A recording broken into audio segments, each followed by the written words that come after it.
السلام علیکم ورحمۃ اللہ وبرکاتہ۔ محترم سامعین و سامعات، آج ہم جو قرآن مجید کی آیت کو سمجھنے کے لیے جا رہے ہیں وہ قرآن مجید کی سورۃ انعام ورس نمبر 1 to 5 ہے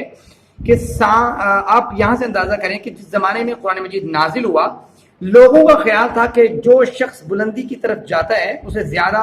تر و تازہ ہوا آتی ہے یا زیادہ فرحت یا زیادہ خوشی حاصل ہوتی ہے۔ لیکن جدید دور میں جب انسان نے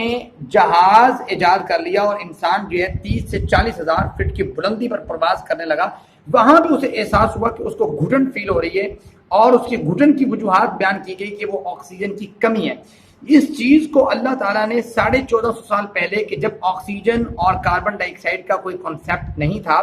اور جب ہوائی جہاز اور اتنی اونچی بلندی پر جانے کا بھی کوئی کنسیپٹ نہیں تھا، اللہ تعالیٰ نے اس بات کو اشارتاً قرآن مجید میں ذکر کیا۔ اگر سورہ نام کی ورس نمبر 1 to 5 آپ مطالعہ کریں، اللہ فرماتے ہیں فَمَن يُرِدِ اللَّهُ أَن يَهْدِيَهُ يَشْرَحْ صَدْرَهُ لِلْإِسْلَامِ، کہ جس شخص سے اللہ ارادہ کرتا ہے خیر کا، اسے اسلام، اس کے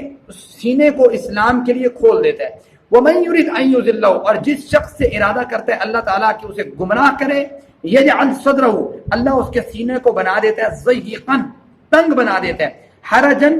گھٹن والا، گھٹا ہوا کر دیتا ہے اللہ تعالیٰ اس شخص کے سینے کو، کأنما، اس شخص کی مانند، یا گویا کہ یصعد فی السماء، کہ وہ شخص آسمان کی طرف چڑھ رہا ہے۔ آپ دیکھیں کہ اللہ تعالیٰ نے کتنے پیارے انداز سے ساری چیزیں بیان کر دی کہ آسمان کی طرف چڑھنے والا جب اوپر کی طرف جائے گا تو اس کے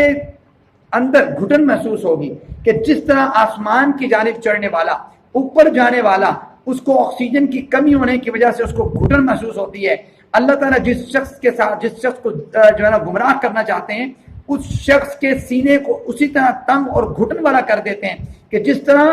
جو شخص آسمان کی طرف جا رہا ہو۔ دیکھیں کتنے پیارے طریقے سے اللہ تعالیٰ نے آج سے 1440 سال پہلے، موجودہ ٹائم کے مطابق 1440 سال پہلے اللہ تعالیٰ نے اس بات کو بیان کر دیا کہ آپ اگر اوپر کی جانب جائیں گے تو آکسیجن کی کمی ہوگی، جب آکسیجن کی کمی ہوگی تو انسان کو گھٹن فیل ہوگی۔ قرآن مجید کی آیت ایک بہت بڑا معجزہ ہے۔ دعا ہے اللہ مجھے اور آپ کو قرآن مجید سمجھنے اور اس پر عمل کرنے کی توفیق عطا فرمائے۔ وآخر دعوانا الحمدللہ رب العالمین۔